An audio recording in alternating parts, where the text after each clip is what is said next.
গরুর মাংসের যে দাম, আমাদের মতো গরিব মানুষের গরুর মাংস খাওয়াটা বিলাসিতা মনে হয়। হ্যালো এভরিওয়ান, আসসালামু আলাইকুম। কেমন আছেন সবাই? আশা করি সবাই অনেক ভালো আছেন। আমরা আলহামদুলিল্লাহ ভালো আছি। আপনাদের ভাইয়া আজকে সকাল সকাল গরুর মাংস নিয়ে আসছে, তো আমি কিছু রান্না করবো আর কিছু রেখে দিয়েছি, যেহেতু আমরা মানুষ দুইজন। মাংসগুলো কেটে ধুয়ে পরিষ্কার করে নিয়েছি, তারপরে এখন সব মশলা দিয়ে দিলাম। এখন এগুলা মেখে কিছুক্ষণ সময়ের জন্য রেখে দিব। এরপরে আমার বাকি কাজকর্ম যেগুলো আছে ওগুলো আমি সেরে নেব।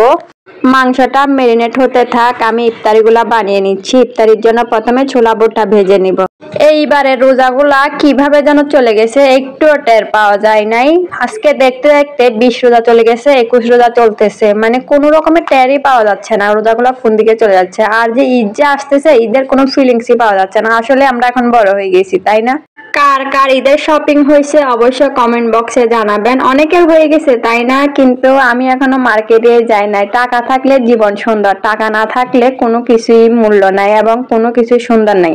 আপনাদের ভাইয়া সময় পাইতেছে না, সেজন্য আর যাওয়া হইতেছে না। সময় হলে যাবো, ইনানের জন্য নিতে হবে। এমনি তো সবার জন্য বছরে একটা ঈদ, সবার জন্য কি না আনিলে হয় বলেন? সবার জন্য আস্তে আস্তে নিতে হবে, কিন্তু ঈদের মার্কেটে গিয়ে খুবই ঝামেলা লাগে। আর আমার ছেলে তো একটু বসতেও চায় না, ও শুধু দৌড়াদৌড়ি নাই, সেজন্য আরো মন চাইতেছে না মার্কেটে যাওয়ার জন্য। আপনাদের ভাইয়াকে বলতেছি তুমি একটা একটা দেখে নিয়ে আসো, কি করে জানি না। এদিকে আমার আলু পেঁয়াজগুলা ভাজি হয়ে গেছে, আমি মাংসের জন্য কয়েকটা আলু ভেজে নিব। আলুগুলো একটু নেড়ে চেড়ে তেলের মধ্যে ভেজে তুলে রাখবো। আমি এমনিতেও রান্না করি, আবার ভেজেও রান্না করি, মানে দুইভাবে ভালো লাগে। আর মাংসের মধ্যে আলু ছাড়া তো ভালোই লাগে না। কারণ এখন পেঁয়াজটা তেলের মধ্যে ভালোভাবে ভেজে নিব। আজকের মাংসটা আমি কষিয়ে রান্না করব, সেজন্য পেঁয়াজটা ভালোভাবে ভেজে পরে মাংসগুলা দিয়ে দিব।